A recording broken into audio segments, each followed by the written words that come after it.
Donc au dernier cours, qu'est-ce qu'on avait? On avait béqué la normal map, hein, et on avait affiché ça dans Maya dans un shader.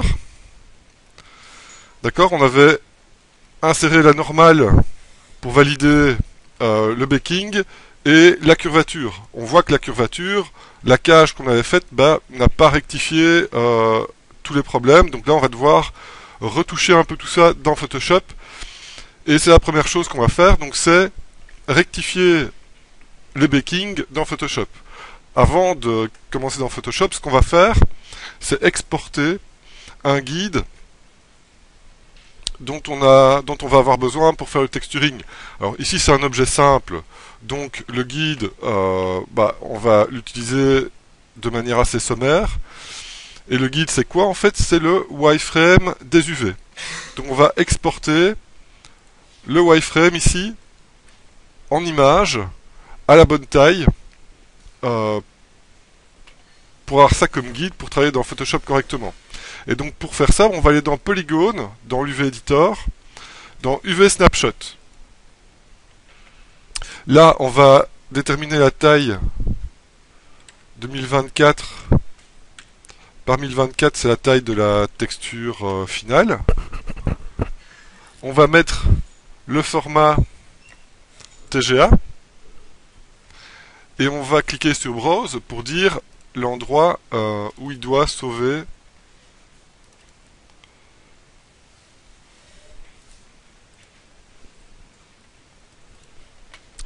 Donc on va sauver ça à l'endroit de production. Donc vous êtes la classe B2C1, merci. Et donc on va créer un nouveau dossier qu'on va appeler texture. Et tout ce qui est travail de texture va se retrouver là-dedans. Et donc on exporte ça avec un nom explicite de type UV. Et donc le type ici de format est paramétré directement dans la boîte de dialogue.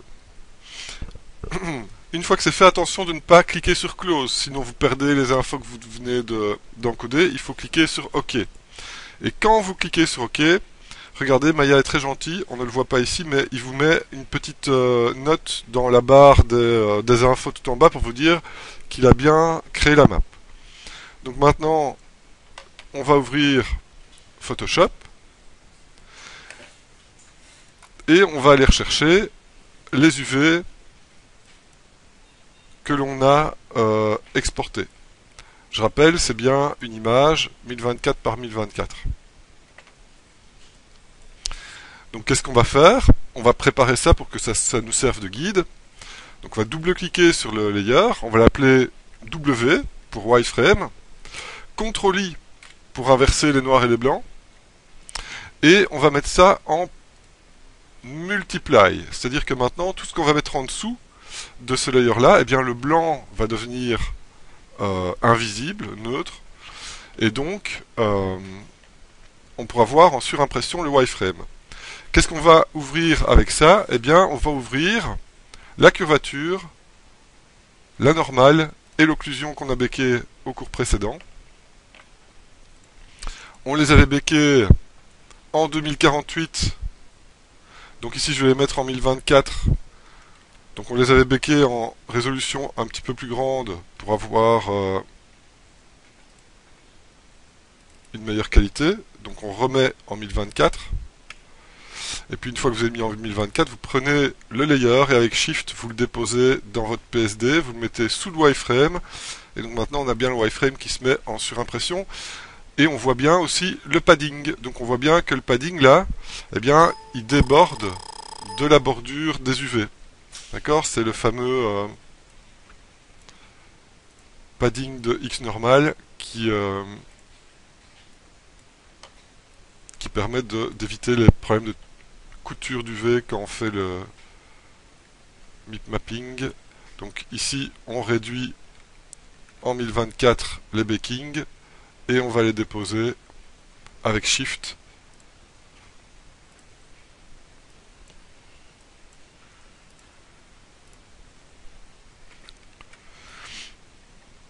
Et Et donc on récupère toutes les datas, toutes les données qu'on a béquées.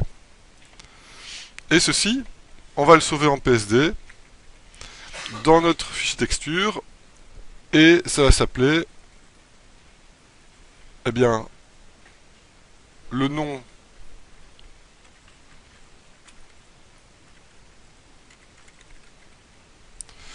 de l'objet .psd. Et ça, c'est le fichier PSD qui va à la fois permettre de sortir la normal map, la diffuse map, la map d'illumination, et s'il y avait d'autres maps, on les ferait aussi dans ce PSD là pour garder au même endroit toutes les données. Là, je clique sur F pour mettre ça en plein écran. Je vais renommer ça correctement. Donc ça, c'est la curvature. Ici, on a là-haut. Et ici, on a le bec de la nmap. D'accord? Et on va organiser ça dans des sous-dossiers. Donc je vais mettre deux sous-dossiers. Un sous-dossier normal map, dans lequel je mets ma normal map. Un autre sous-dossier qui va s'appeler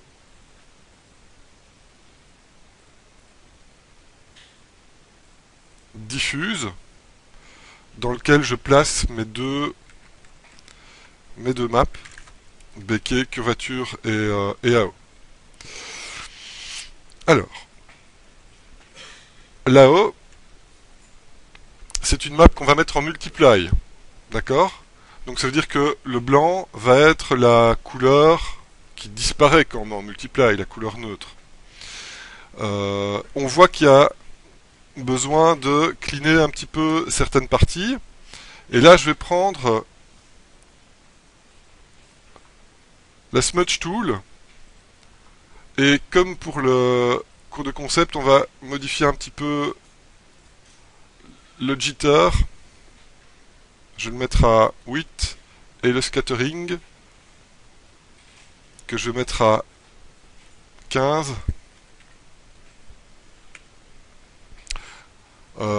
Et je vais rajouter aussi la forme irrégulière.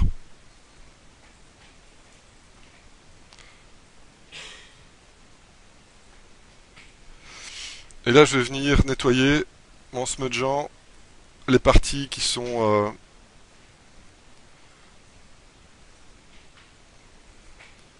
un peu moches. D'accord? Alors, il y a moyen de le faire avec le smudge, vous pouvez le faire aussi avec le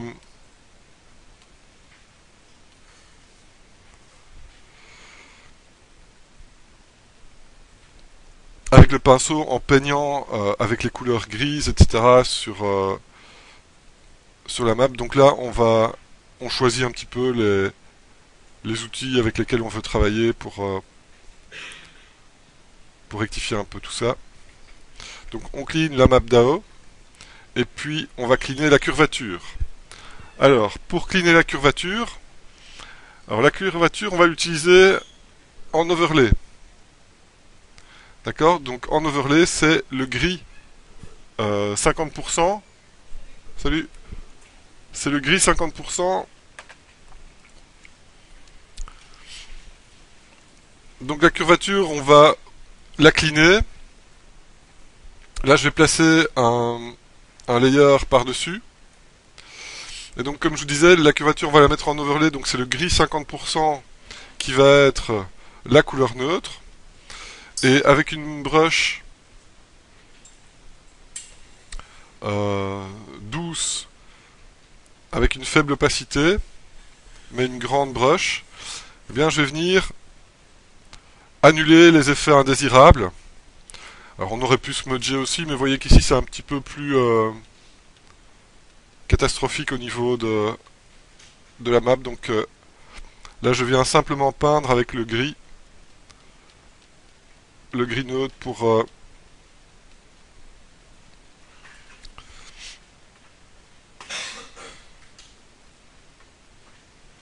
annuler les effets indésirables, et je vais faire ça partout où ça pose un problème. Là, je vais plutôt smudger, mais ici, par contre,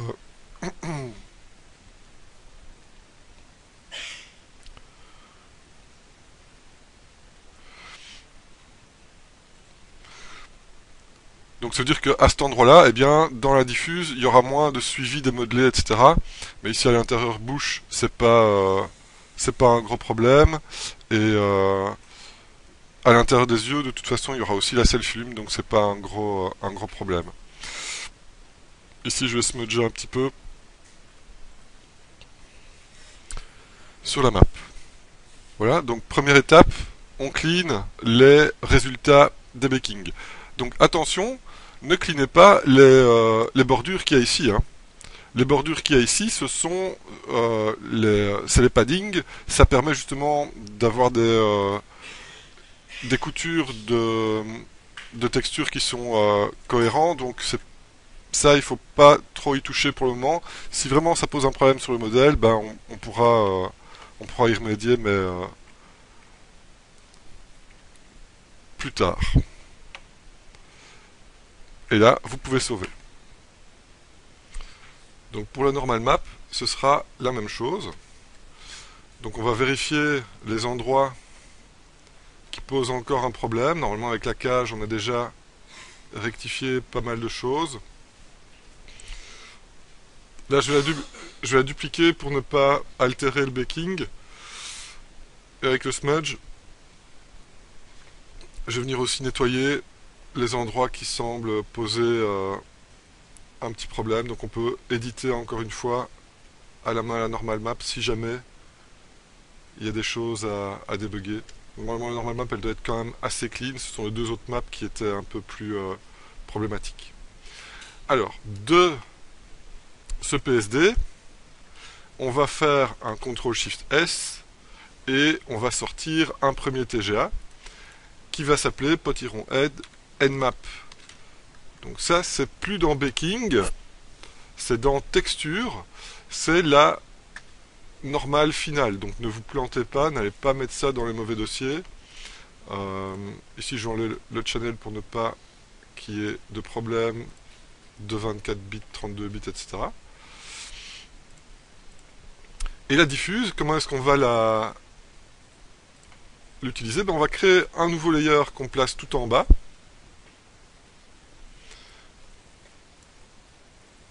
Tout en bas dans le layer diffuse. Voilà. Et ça, c'est la base en gris 50%. Et donc là, on va chercher le gris 50% et on remplit le layer de base. Au-dessus de ça, on va avoir l'AO. L'AO qu'on va mettre en multiply. Vous voyez que le blanc s'annule. Et on va la mettre à 60%. La curvature, on va la mettre en overlay. Et l'opacité, on va mettre à 60%. Et comme ça, on obtient une map en teinte de gris avec déjà les volumes qui sont marqués. Et on a mixé notre AO et notre curvature. La curvature, donc, elle suit les courbes du volume en fonction du fait que ce soit concave ou convexe. Ça fait des foncés ou des clairs et ça permet d'avoir déjà une idée de modeler. Et là-haut, eh bien, ce sont les ombres qui viennent se placer dans les creux. Et donc on a encore une deuxième information au niveau des volumes. Ceci, je vais sauver. Et je fais CTRL-SHIFT-S pour sauver en TGA. Et donc là, c'est potiron-head diffuse.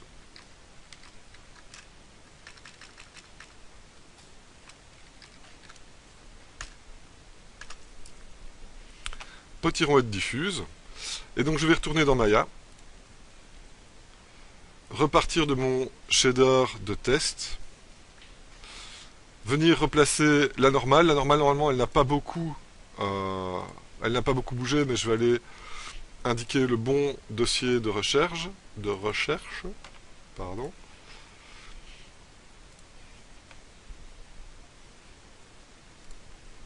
Pareil pour la diffuse. Et donc là, on obtient une version clinée de tout ça. On a déjà une bonne idée du volume. Ok. Et ce qu'on va ajouter maintenant, c'est la première passe de couleur. Donc dans Photoshop, comment passer de teinte de gris en couleur? Eh bien, on va utiliser ce qu'on appelle un layer de contrôle, gradient map, qui va permettre de remapper les teintes de gris sur un nouveau dégradé. Et le nouveau dégradé, eh bien, je peux le paramétrer en cliquant sur le dégradé, en choisissant par exemple une couleur. Donc ici à gauche, on a les couleurs qui vont mapper les foncés des teintes de gris, et à droite, on a ce qui va mapper les teintes claires. Bon, pour que vous voyez mieux, par exemple, je vais mettre une teinte rouge dans les foncés et une teinte verte dans les clairs. Et là, on voit que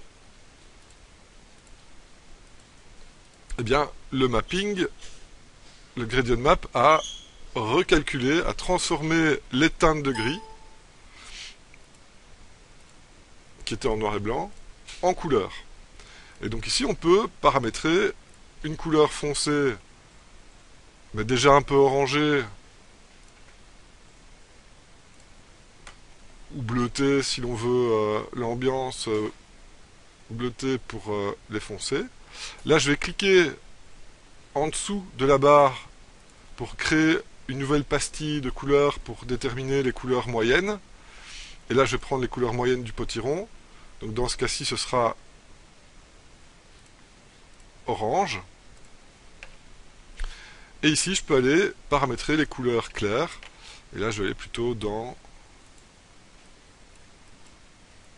Oh, légèrement vert, c'était bien.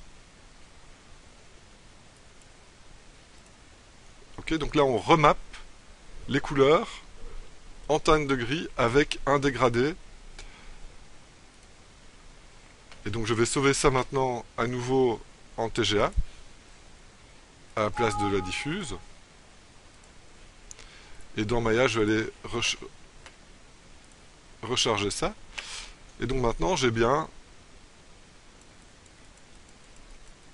le potiron qui a ses couleurs de base de potiron.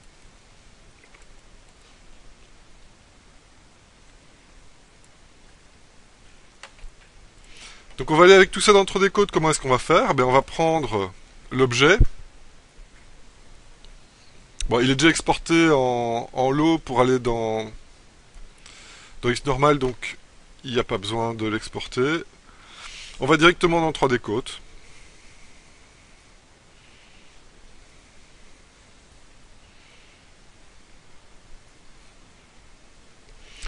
Et ici, on va dans File, Import, et on prend le tout premier Model for Pixel Painting. Et là, on va chercher dans Baking le low poly. Et là, on fait attention de bien paramétrer la taille de la texture en fonction de la texture, de la taille à laquelle on travaille. D'accord? Et là, donc, il charge le personnage dans l'onglet Paint. Première chose. Deuxième chose, on va importer les textures. Alors, on va dans Texture, Import, et on va importer la normal map. Et donc là, on va rechercher la normal map dans le sous-dossier texture qu'on vient de créer. Et ici, vous vous souvenez, quand on avait béqué, on avait mis Y+, ce qui correspond à l'affichage de Maya. Dans 3D Code, c'est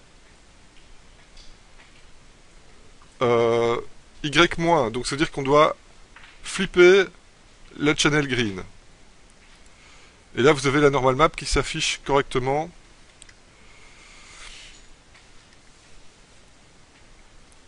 Dans 3D Code. Et puis on va importer aussi la couleur, donc Color Albedo. Et là on recommence dans 3D Coat à partir de là à partir d'où on était arrivé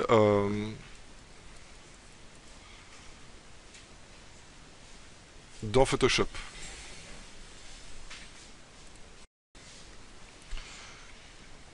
Donc la première chose qu'on va faire, c'est utiliser simplement des couleurs de base.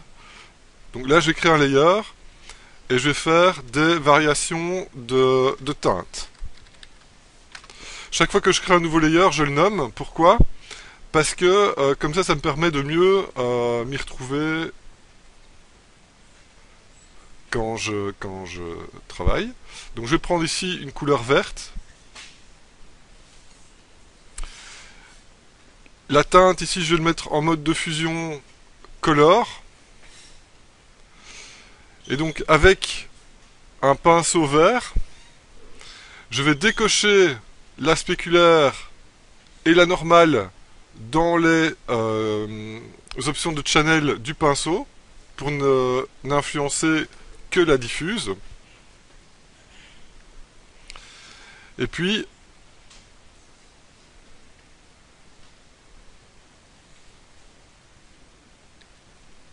je vais changer l'opacité du pinceau et je vais prendre ici un alpha de pinceau assez doux et je viens placer des teintes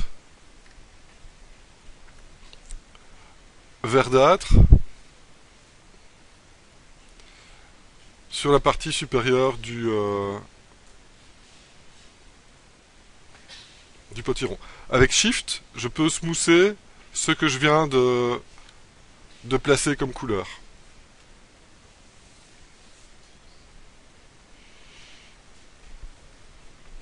Alors si le mode de fusion color n'est pas adéquat, on peut essayer aussi l'overlay, c'est pas mieux, ou alors le multiply. Donc on peut essayer de trouver, voilà, ici le hard light convient mieux pour la teinte de la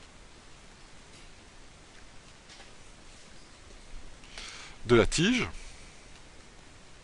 Donc c'est exactement le même principe que Photoshop. Hein.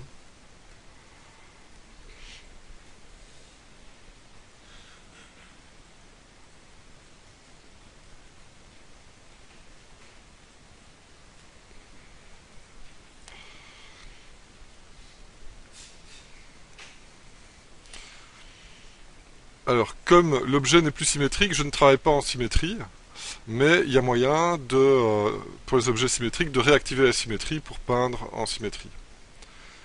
Donc ça c'est teinte tige. Et il y a moyen aussi de régler l'opacité du calque pour mixer les couleurs. Ici, donc l'opacité, je vais mettre à 80%. Bon là maintenant c'est du travail dédié, donc ce que je fais sur mon perso, ben, peut-être que ça convient pas exactement à votre perso, mais vous avez compris le principe en fait. Là je vais créer un nouveau layer. Ce sera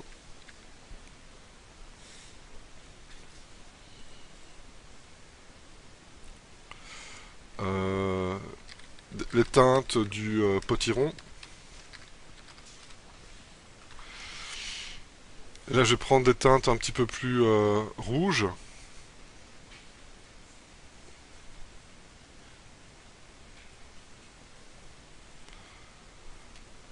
Et je vais rajouter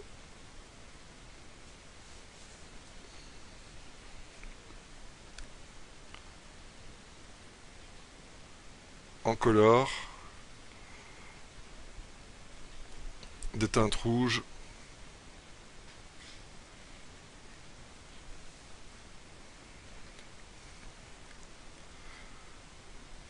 sur le dessus du potiron.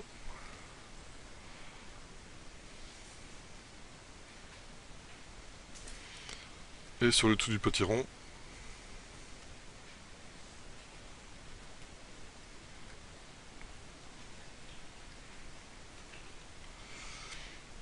Et je vais mettre des teintes orange par exemple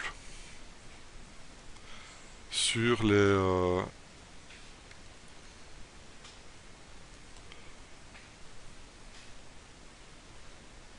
sur les pustules.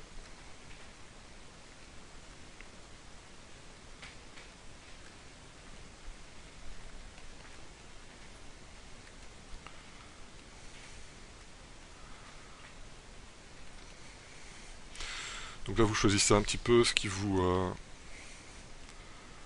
plaît.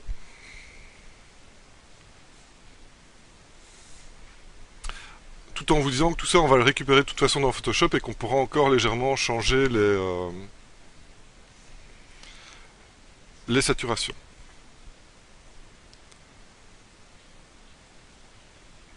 Ok. Alors, j'aimerais bien faire booster par exemple toute la zone, toutes les couleurs de la zone intérieure du potiron. Donc pour ça, je vais créer un masque dans Photoshop que je vais réutiliser ici dans les stencils. Donc là, je vais retourner dans Photoshop. Je vais faire une nouvelle image de 1000 par 1000. Et cette nouvelle image-là, en fait, je vais prendre un dégradé linéaire des deux côtés. Et avec une couleur noire, je vais partir du milieu et aller vers le dessus. Comme ça, j'ai un masque. Un masque linéaire. Je vais le modifier légèrement pour qu'il soit bien centré. Et pour qu'il soit un petit peu plus court. Donc ça, c'est des transformations tout à fait standard. Et ça, je vais sauver en TGA. Dans un nouveau sous-dossier. 3DC pour 3D Coat. Et là, c'est alpha.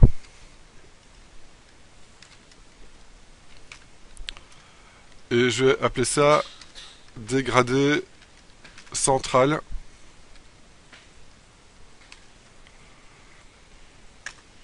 Donc ça, c'est le premier alpha dont j'ai besoin.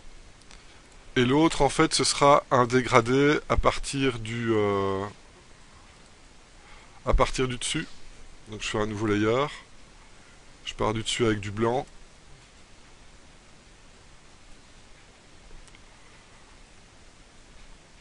Non, en fait, c'est à partir du dessous.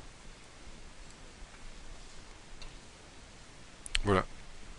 Ok, donc ça c'est un deuxième alpha. Et en TGA, je vais sauver ça. Ça va s'appeler dégradé top.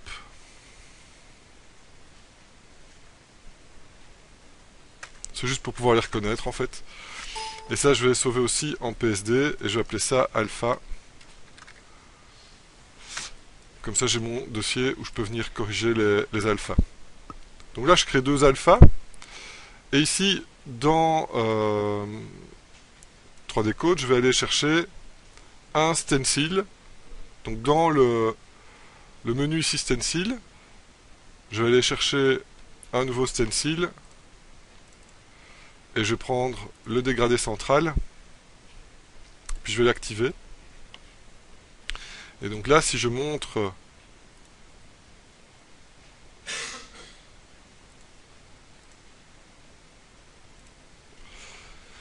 ici le stencil, on voit que eh bien, ça va me permettre de masquer, vous voyez, de masquer des régions.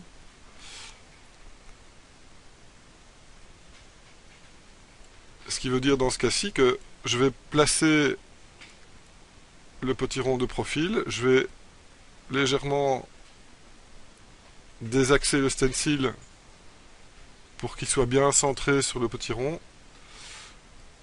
Ici, je vais réduire la largeur du dégradé. Et donc là, je vais rajouter une couleur. Je vais appeler ça dégradé central. Et je vais mettre par exemple du jaune pour qu'on le voit bien. Je vais laisser ça en normal pour le moment. Et si je remplis, donc là je vais décocher le Ignore Backface. Et je vais utiliser le lasso. Et si je remplis maintenant le potiron, avec l'opacité à 100%, eh bien regardez, la couleur ne se met que à l'intérieur du dégradé. D'accord? Donc ici ce que je vois c'est que je peux encore modifier la largeur du dégradé. Et donc ici avec les mêmes settings, je viens remplir la zone du milieu. Et donc là j'ai bien cette zone du milieu qui est sélectionnée par le jaune. Et ce dégradé central maintenant je vais le mettre en Vivid Light par exemple. D'accord, pour booster les couleurs du centre du potiron et diminuer l'opacité du calque. D'accord? Juste pour avoir un petit effet de lumière à cet endroit-là. On peut essayer aussi Overlay pour adoucir un petit peu. Mais Vivid Light, ça marchait bien. Ah, il y avait Linear Light aussi. Non, Vivid Light, c'est mieux. Donc là, à vous de tester. 50%, ça me paraît beaucoup, je vais mettre 35. Ok, donc là, on booste la région, les couleurs de la région centrale. Donc c'est pour vous montrer les outils aussi. Hein. Et donc là, je vais aller rechercher l'alpha dégradé top-down. Je l'active. Là, on voit un petit peu mieux comment ça fonctionne. Là, je vais mettre aussi deux profils.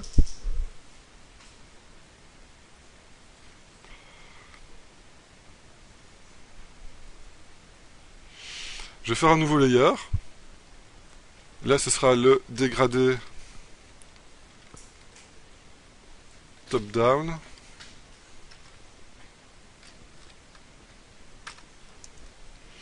Donc je vais le placer lui aussi dans l'axe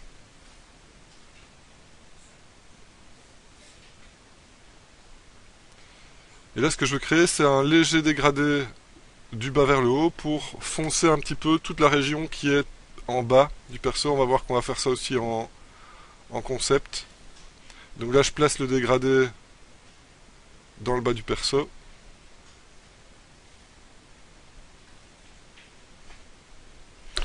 Et ça je vais le mettre en multiply. Je vais chercher une couleur légèrement mauve bleu. Et je vais remplir, donc toujours avec les mêmes options. Je viens remplir cette partie-ci. Donc là, qu'est-ce que j'ai fait? J'ai rajouté un dégradé en dessous du perso. Et lui aussi, je viens changer l'opacité pour que ce soit légèrement plus doux.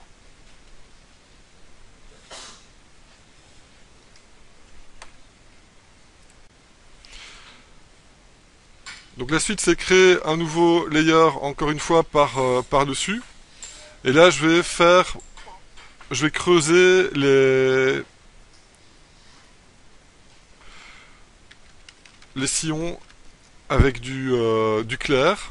Donc une couleur plus claire dans les interstices, là, pour donner un effet quand même de lumière à certains endroits. Donc, dans les sillons, je suis toujours en diffuse. Je suis en normal 100%, je vais prendre une couleur plus claire. Alors pour repiquer les couleurs sur l'objet, c'est avec V.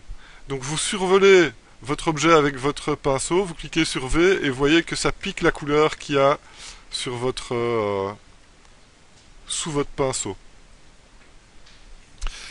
Et donc là, ce que j'ai envie de faire, eh bien, c'est de peindre à l'intérieur des creux.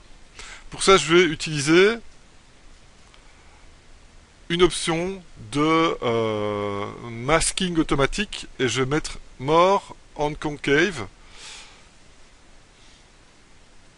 Là, il calcule une curvature que je vais pouvoir utiliser dans ma map après. Il calcule une curvature qui va permettre de venir peindre à certains endroits. Le Smart Material Preview vous permet de voir le résultat du masque. D'accord? Donc là, j'ai pris une couleur jaune, je prends une couleur blanche pour que vous voyez bien le masque. Donc ça, c'est le masque qu'il propose de faire. Vous pouvez augmenter le degré pour changer le degré du masque. Vous pouvez aussi changer le contraste.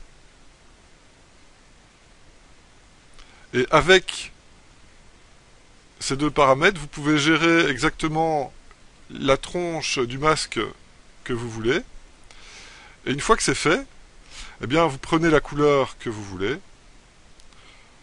en repiquant ou pas, et venir peindre maintenant sur le potiron. Bon, évidemment, il faut prendre un pinceau. Et donc là, vous voyez que eh bien, je peins, mais je suis contraint par le masque. C'est-à-dire que je ne peux pas peindre à l'extérieur du masque. Alors ici, c'est juste pour faire un petit effet de volume et de lumière à cet endroit-ci.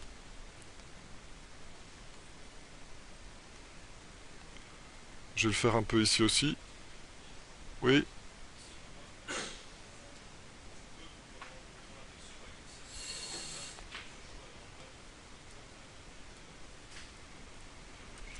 Donc faire la manif.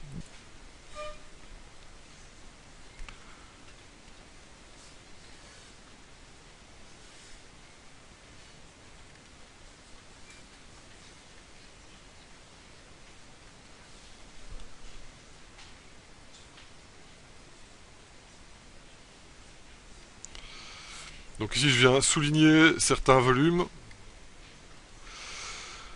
Donc ça, c'est pour creuser les sillons. Mais ce que je vais faire aussi avec ce masque-là, c'est faire la selfie lume. Et là, je vais prendre du blanc.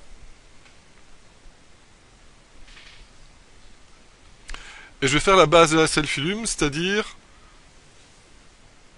je vais d'abord me mettre en always. Et je vais venir dessiner la selfie lume à l'intérieur des yeux. Pour ça, mettez aussi l'opacité à 100%. Donc la selfie lume, on la veut à l'intérieur des yeux. Et on la veut à l'intérieur de la bouche.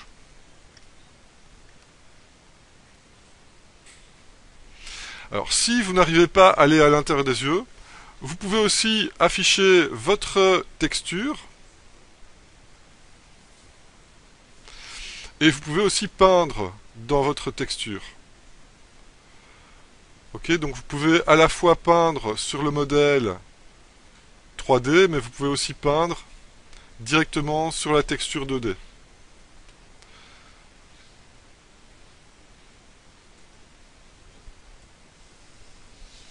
Et ici, avec Shift, je viens smoother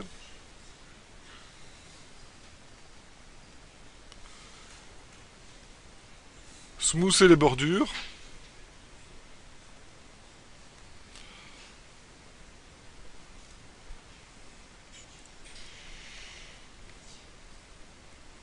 Ok, donc là on édite.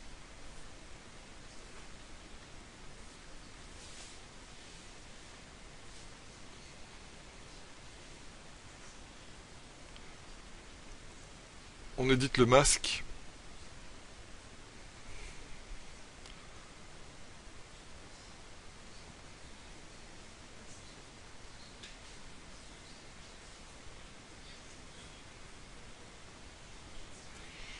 Donc là je prends tout l'intérieur de la bouche.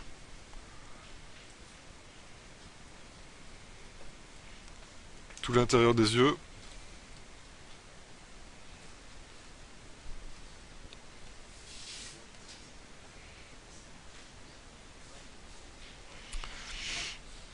Et ensuite je vais prendre la gomme. Et ici je vais masquer cette fois-ci le convexe.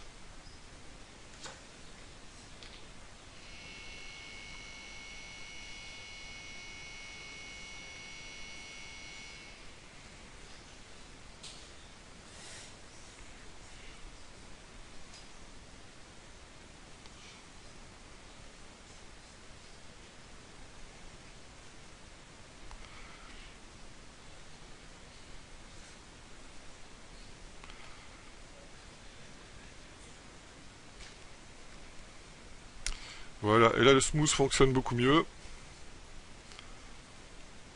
Donc je vais pouvoir smoother un petit peu tout ça. C'est ce que je cherchais aussi. Donc je vais enlever le more and convex puisque ça ne fonctionne pas très bien. Donc je viens gommer certaines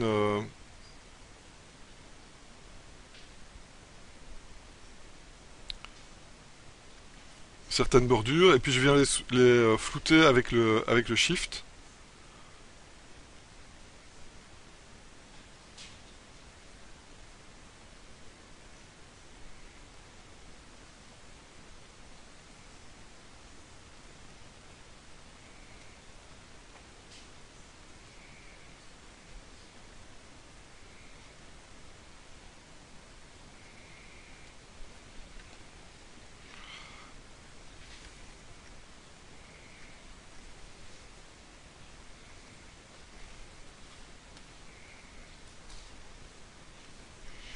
Donc pour donner comme une lueur diffuse à l'intérieur de la bouche.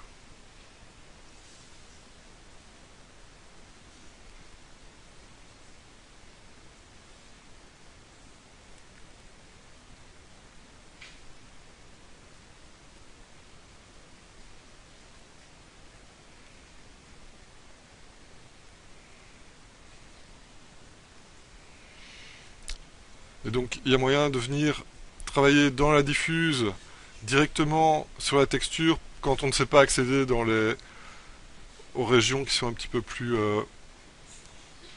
détaillées ici, plus chaotiques.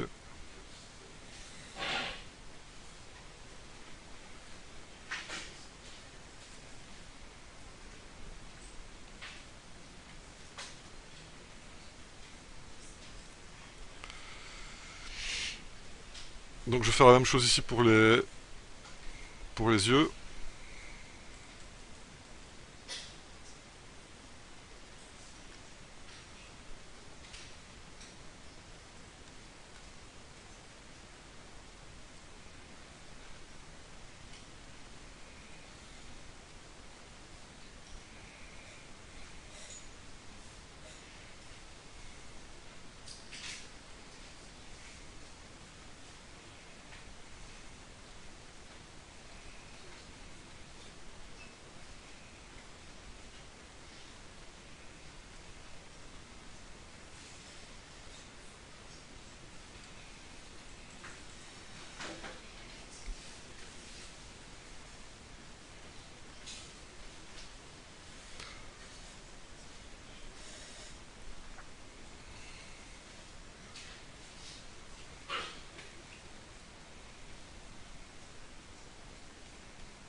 Donc ça c'est pour faire le masque, hein, le masque de self-illumination.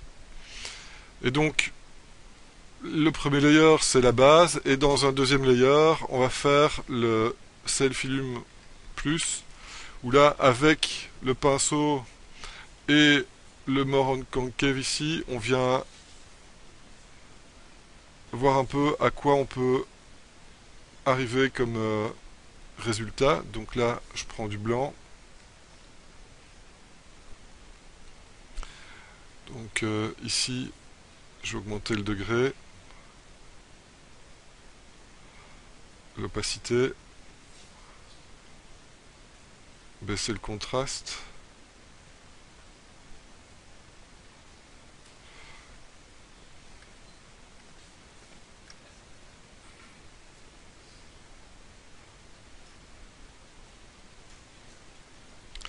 Et là, je peux venir rajouter un petit peu encore de masque ici à l'intérieur pour faire un effet de lumière à certains endroits ici de...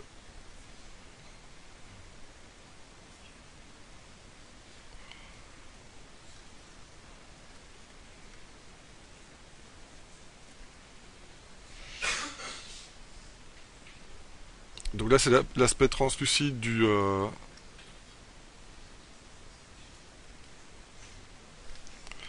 potiron qu'on va voir à ces endroits-là.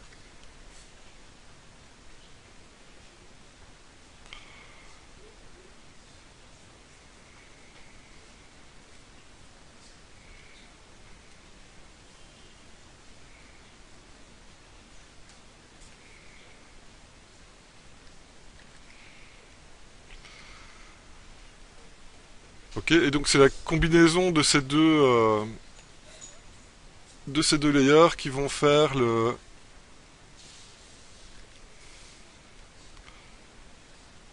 masque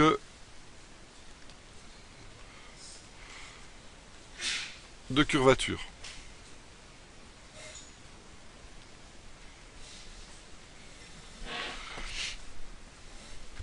Voilà pour 3D Code. Pour terminer, on va exporter tout ça. Donc je vais activer quand même ici la curvature, la mettre en overlay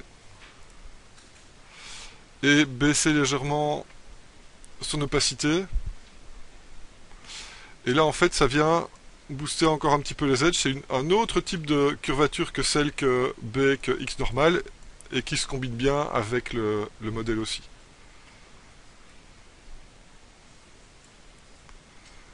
Donc maintenant qu'est-ce qu'il me reste à faire? Eh bien faire un export de tous les layer color. J'ai pas touché à la normale. Alors ici je me remets dans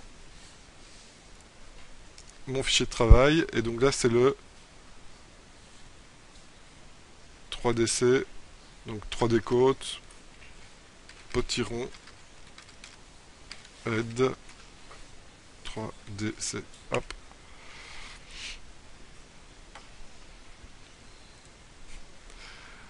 Donc dans Photoshop maintenant, je vais aller rechercher ce que je viens d'exporter.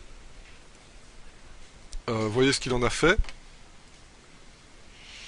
Et donc je vais pouvoir maintenant rapatrier tout ça dans mon dossier Photoshop. Comment est-ce que je vais faire ça?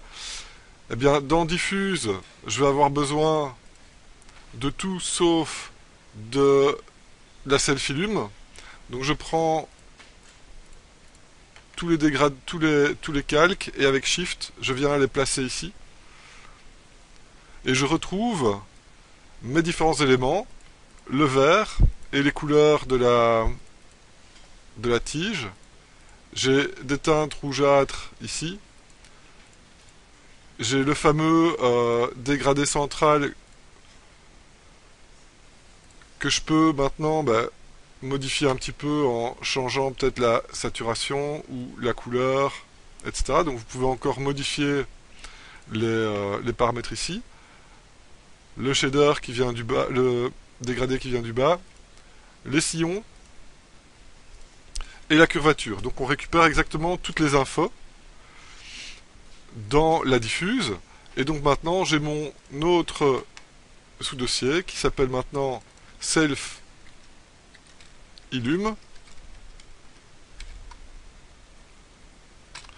dans lequel je vais rajouter un BG noir et dans lequel je viens rajouter les deux masques blancs qui sont les masques de self-illumination. Et je les remplis en blanc. Donc je lock en opacité et je remplis de blanc parce que là je vois que c'est un petit peu rosé, je m'étais un peu trompé de couleur, donc je remplis tout de blanc pour que ce soit bien blanc. Donc je masque en opacité et je remplis de blanc les pixels du layer. Donc ça veut dire que maintenant je peux sauver cette map là en TGA. Là on est en... C'est la map d'illumination. La diffuse, eh bien je peux la sauver aussi.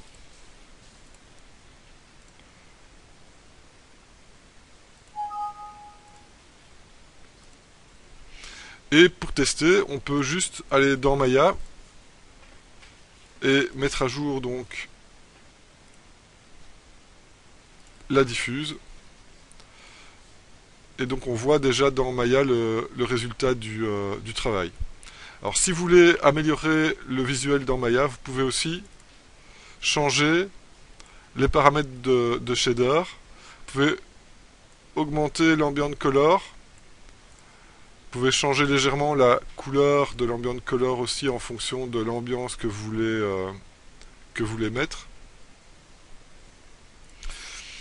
Et puis vous pouvez jouer sur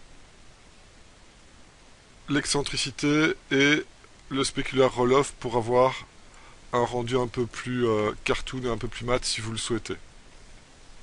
Ce qui ressemble un peu plus à ce que vous aviez dans 3D Code.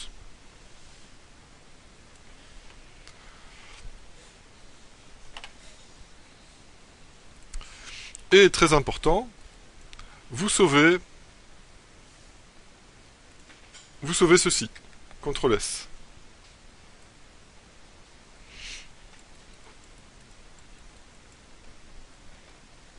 Ok? Donc maintenant la partie un petit peu plus technique où on va aller chercher les ressources. Donc vous pouvez aller sur le réseau, dans Kera Design, Art, donc Melar, FX, machin, dans Ressources, vous avez besoin de quoi? Vous avez besoin de Unity Mechanism. Ça, c'est le projet Unity. D'accord? Gardez toujours bien une version clean, c'est-à-dire cette version-là, en backup. Et alors cette version, pour l'exercice ici, je vous propose de le mettre sur le bureau. Ici, je pense qu'il y en a déjà eu une, donc je vais supprimer tout ça. D'accord? Donc vous prenez simplement le projet et vous le mettez sur le bureau. Ça, c'est la première chose dont vous avez besoin. Ensuite, vous avez besoin de characproto_skin. Ça, c'est le fichier Maya. Donc ça, vous le prenez et vous le mettez pas sur le bureau, mais vous le mettez là où vous avez votre fichier Maya avec la tête de potiron. Donc moi, je vais browser ça pour mettre ça dans mon projet de travail.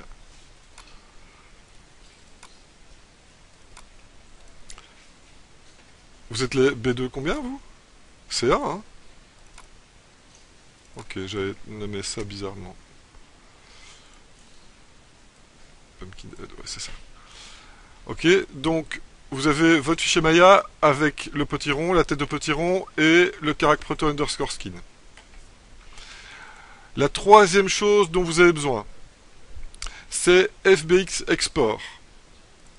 Comme il y a beaucoup de problèmes de settings d'export et que c'est ça qui génère, on va dire, le plus de bugs à l'export, je vous ai fait les presets adéquats. D'accord? Maintenant, il faut aller les mettre au bon endroit. Donc là, vous ouvrez document Maya FBX preset. Et là, c'est la version dans laquelle vous travaillez. Donc si vous travaillez dans 2016, vous mettez dans 2016. Si dans 2017, vous mettez dans 2017. Vous avez un dossier export. Et là, vous copiez le characproto_export.fbx export preset. Donc vous copiez ça ici. Ça, ce sont les trois choses dont vous avez besoin.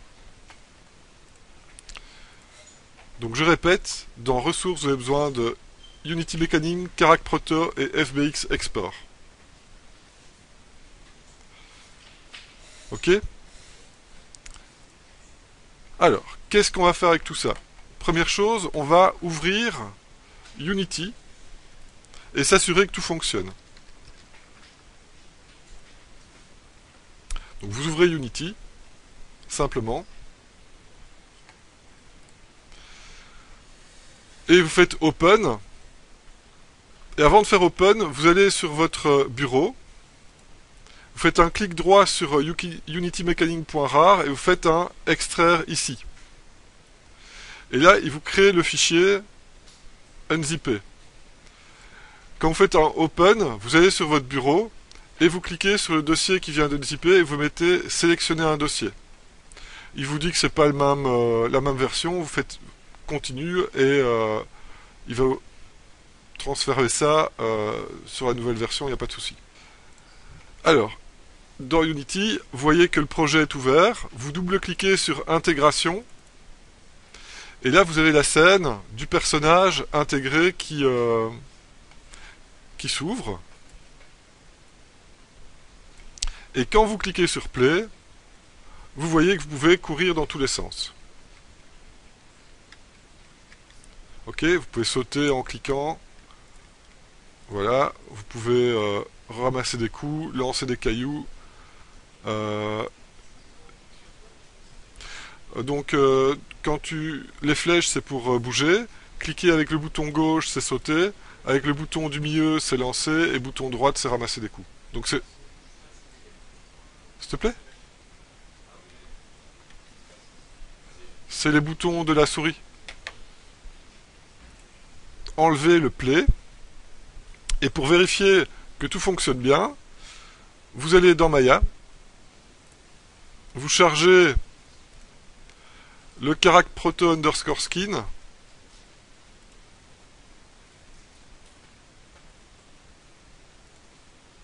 Ok. Et ce que vous pouvez faire, c'est par exemple prendre un point de l'épaule.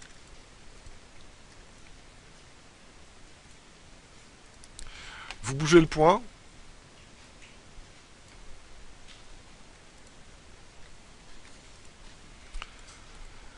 D'accord? Donc vous modifiez le perso. Et pour vérifier si la filière fonctionne bien, vous faites un export. Export all. Ici vous choisissez FBX. FBX export. Ici en dessous. Et vous voyez que vous ne voyez rien du tout. Si vous voyez que current preset, c'est user defined. Vous cliquez dessus et vous voyez maintenant qu'il y a un truc qui s'appelle Karak Proto Export. Ça, c'est parce qu'on a été mettre les presets dans mes documents, etc. Donc vous cliquez là-dessus, comme ça vous êtes sûr d'avoir les bons paramètres d'export. Et vous êtes sur votre desktop, dans Unity Mechanism, Asset, Caractère, et vous écrasez le Karak Proto .fbx et vous faites export all. Il vous met un message et ça c'est normal. Ce qui se passe maintenant, regardez, c'est qu'il a mis à jour le Karak Proto. Vous cliquez sur play et vous regardez que ça fonctionne toujours bien. Alors la tête a disparu, c'est pas grave, il suffit d'aller ici dans le truc de la tête et dans le truc des mains pour réafficher tout ça. Et quand vous cliquez sur Play, il a bien les bons éléments. Ça, c'est juste pour valider la filière. Ok?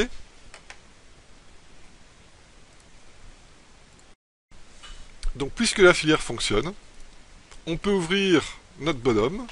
Ici, je vais réouvrir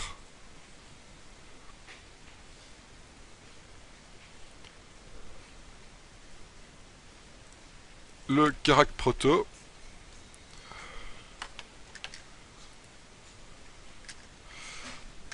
Alors je préfère chaque fois réouvrir que de faire des undo, etc. Voilà.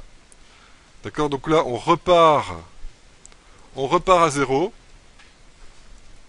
Et on va importer la tête de potiron. Alors comment importer la tête de potiron dans ce fichier-ci? Ce fichier-ci qui est super quand même spécial vu qu'il y a tous les paramètres, etc. On n'a pas envie d'importer n'importe quoi.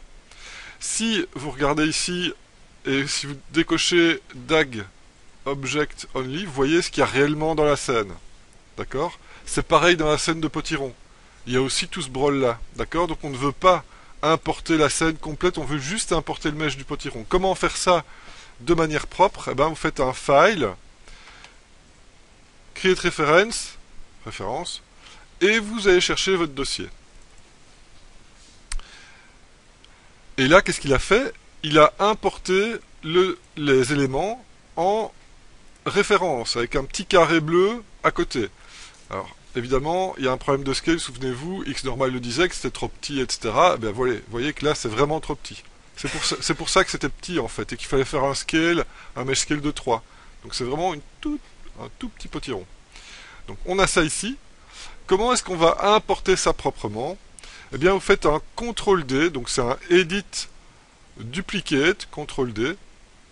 Et regardez dans l'outliner, si je fais un CTRL-D, eh bien, il duplique le mesh en l'important dans la scène.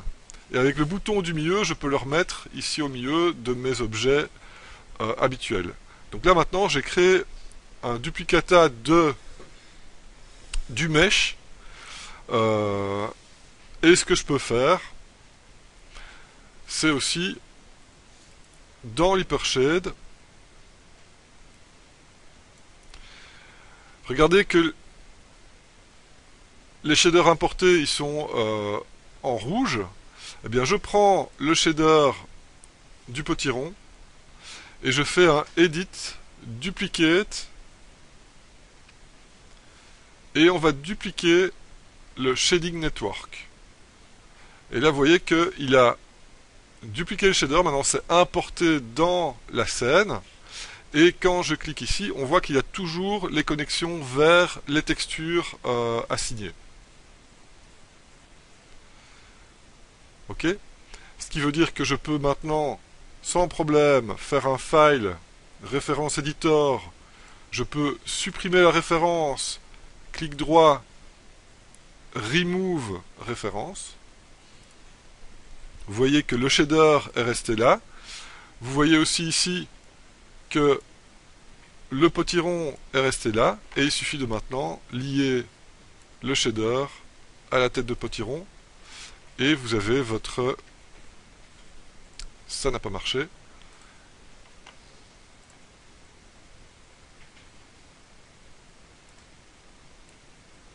Alors là, qu'est-ce qu'il met?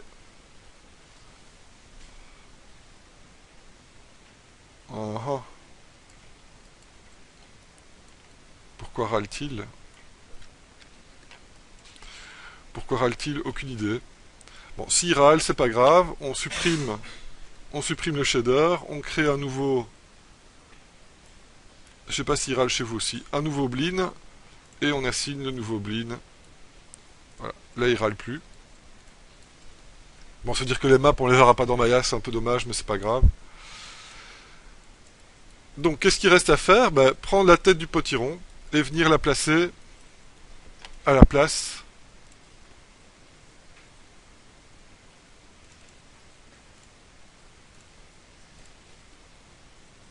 de la tête. Donc là, je prends le scale. On va faire une grosse tête. Hein. Grosse tête de potiron.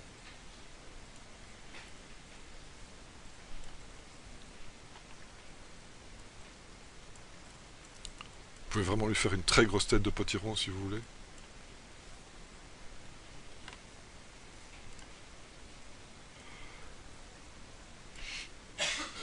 Placez ça à la place de l'autre tête.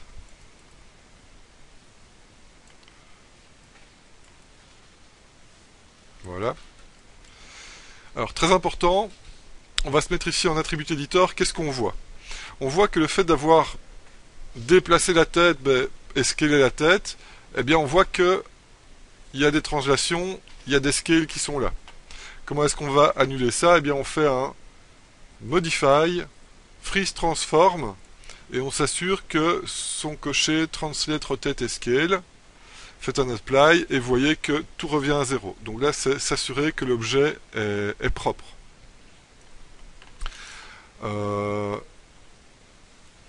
Deuxième chose qu'on va faire pour être sûr que tout soit correct, on va réafficher la grille. Donc la grille c'est ici. On va cliquer sur Insert pour avoir accès au point de pivot. Vous pouvez cliquer sur D aussi. Et avec X, on va déplacer le point de pivot et le snapper sur le 0,0 de la grille. Comme ça, on est sûr et on reclique sur Insert pour sortir du mode pivot. Comme ça, on s'assure que l'objet est extrêmement propre avant l'export.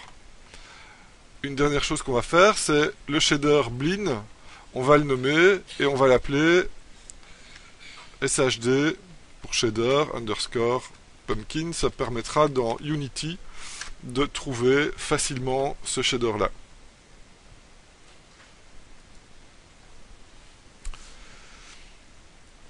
Donc maintenant on va skinner la tête avec le joint adéquat. Donc pour ça vous dépliez avec CTRL et SHIFT le root et voyez le squelette complet. C'est un petit squelette. Hein. Vous sélectionnez votre tête de potiron et avec CTRL vous sélectionnez la tête du squelette. Donc je répète, CTRL-SHIFT pour dérouler le squelette, cliquez pour sélectionner le potiron, CTRL-clic pour sélectionner la tête. Ensuite, dans les tabs ici, vous allez dans Rigging, et vous allez dans Skin, Bind Skin, petite boîte, et ici, très important, vous cliquez sur Bind to Selected Joints. Comme ça, il va lier la tête au joint, enfin le potiron au joint de la tête, et pas à tout le corps, etc. Les autres paramètres, vous pouvez laisser par défaut.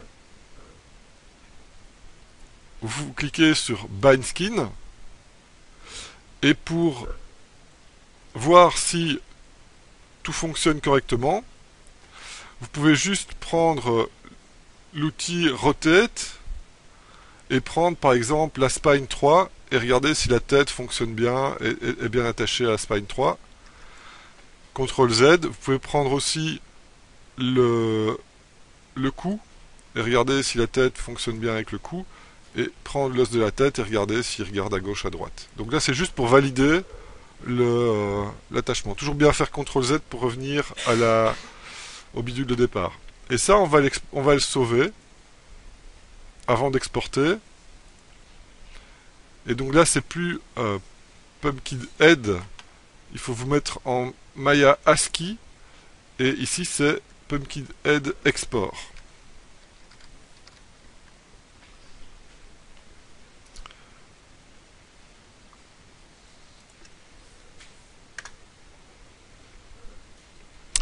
Et ensuite, vous faites un file Export All. Vous allez chercher CharactProto dans les presets et vous mettez ça donc à la place du caractère dans charactproto.fbx. Et donc ce qui se passe maintenant, c'est qu'il a sa tête de potiron qui apparaît et quand vous cliquez sur Play, il a sa tête de potiron aussi. Si vous ne voulez pas voir la tête du mannequin au travers de la tête de potiron, vous sélectionnez le modèle Head et vous décochez Skin Mesh Renderer. Comme ça, eh bien, on ne voit que sa tête de potiron.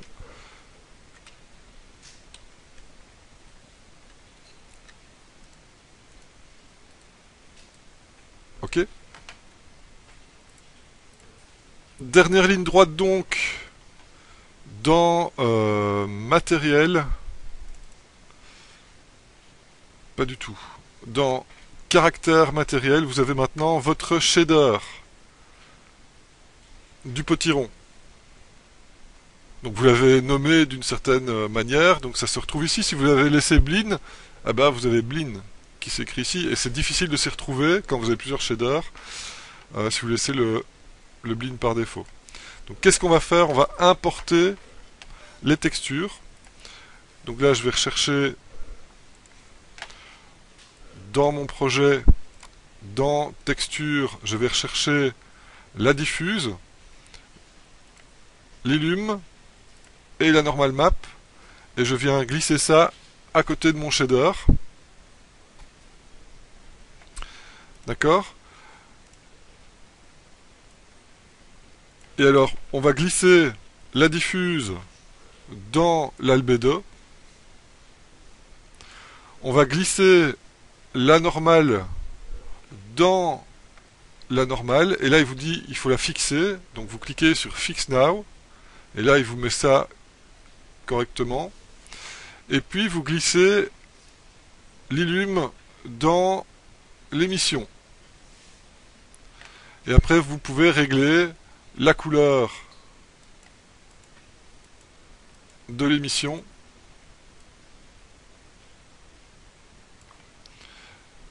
Et je pense qu'il y a moyen de régler aussi ici l'intensité. Ok.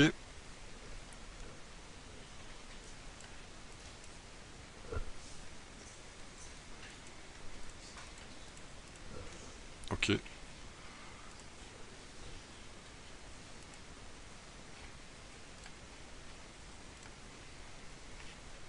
Est-ce que ça va pour tout le monde? Donc là, on a le perso qui est texturé. Maintenant, vous voyez bien que le feedback qu'on a visuel ici au niveau du shader, c'est pas tout à fait ça. Donc il y a moyen de sélectionner la directional light. Dans la scène, vous pouvez changer l'orientation de la directional light. Ok, pour que ce soit du côté de votre game caméra. Et vous pouvez lier la directional light à la main caméra. Donc là maintenant, la directional light est un enfant de la caméra, ce qui fait que quand vous mettez play, eh bien maintenant vous avez toujours la lumière qui est dans le bon sens et qui est bien positionnée par rapport au perso. Donc ça c'est une première chose. Ensuite, toujours dans cette lumière là, on peut augmenter son intensité.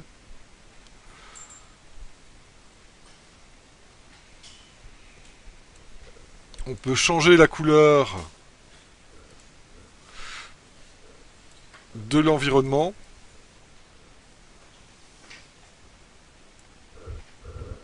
Ou pas. Et alors dans le shader ici de l'objet, on va enlever la smoothness.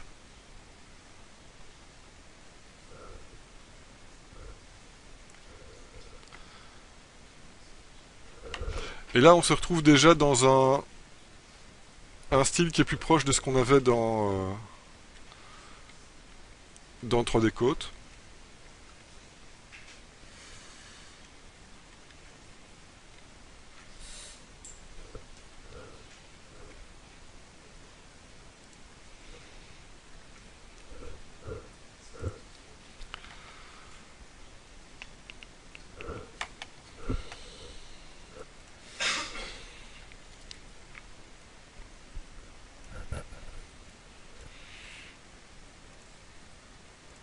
Et pour les shadows, bah, il faut augmenter la qualité.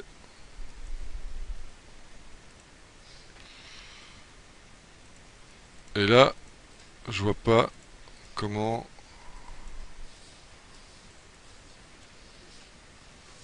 corriger ça en fait. À mon avis, il y a encore un problème de scale. Moi, je vous avoue franchement que je suis pas un king en paramètres de shadows ici dans Unity. Ça faudrait demander peut-être à Raphaël, à Monsieur Arnalsten.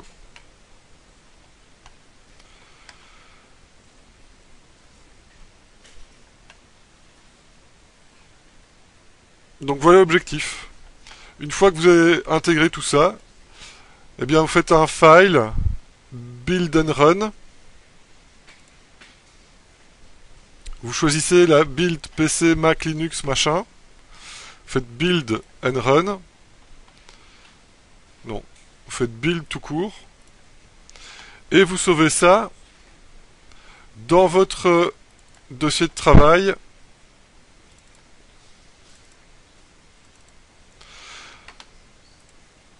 Et là, vous appelez ça Unity exec. C'est l'exécutable Unity. Et vous allez appeler ça par votre nom, je suppose.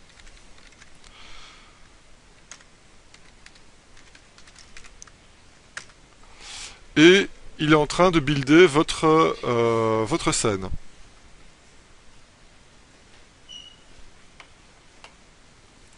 Qu'est-ce qu'il a fait une fois qu'il a fini? Eh bien, il a fait un dossier data, un Monsieur Meillard Pumpkin et des settings. Je vous demande de me remettre tout, d'accord? Si vous me remettez que le fichier exe ici, sans les datas, je ne pourrai pas charger votre jeu.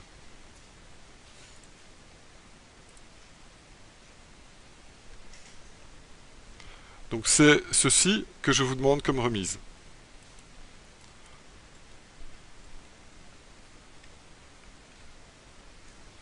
Ok? Donc ça c'est la première remise que je demande, ce sont les éléments qu'il y a ici. Je vous demande de vous créer un compte Sketchfab, si vous n'avez pas déjà un, et de mettre vos modèles. D'accord? Donc vous allez uploader votre OBJ.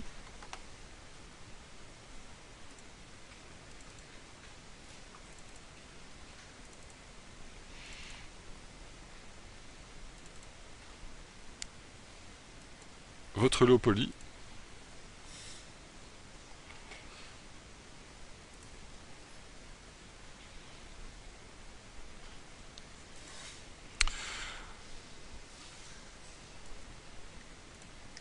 Donc c'est TJ1 School Project.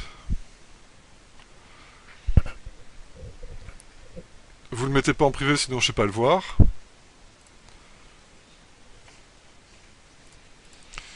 Donc là il importe votre modèle. Et vous allez chercher ici les 3D settings.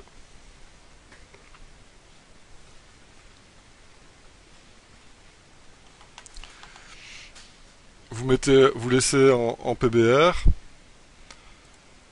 Il y a le matériel ici qui existe.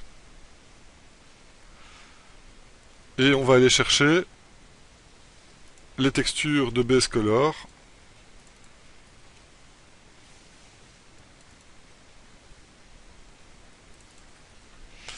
Et la texture de normal map.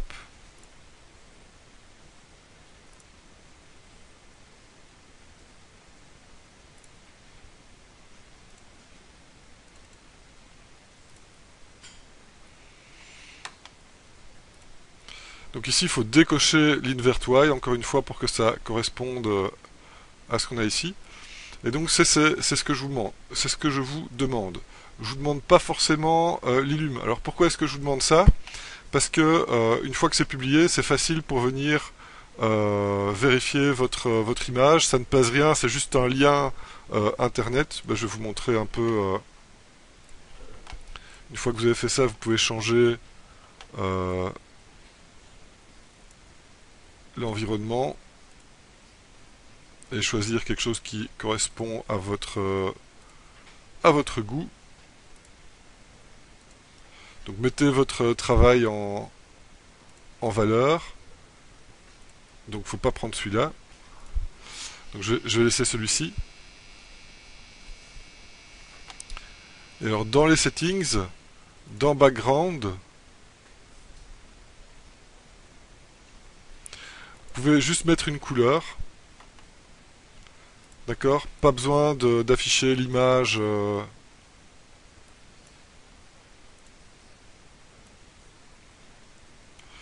Comme ça, vous avez quelque chose de propre. Et donc, vous faites Save Settings. Vous faites un Publish.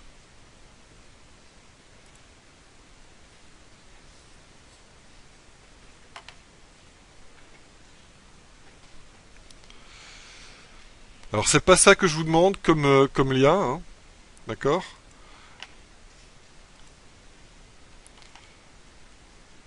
Qu'est-ce que je vous demande? Vous voyez que maintenant, l'objet ici, ben, il existe dans Sketchfab. Ce qu'il y a de bien, c'est qu'on peut facilement alors,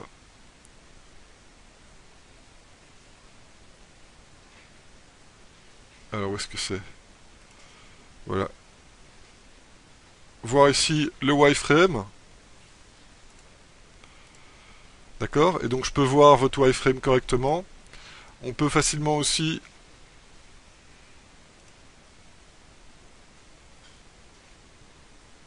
mettre un matcap, ce qui fait que je peux voir votre normal map. D'accord? Donc ça me permet de débugger facilement vos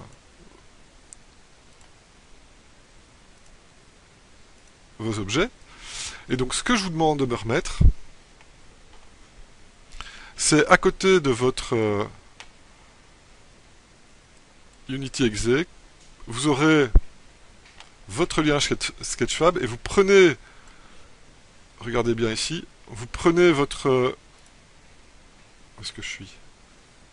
Voilà. Vous allez prendre votre lien et vous le mettez dans votre dossier.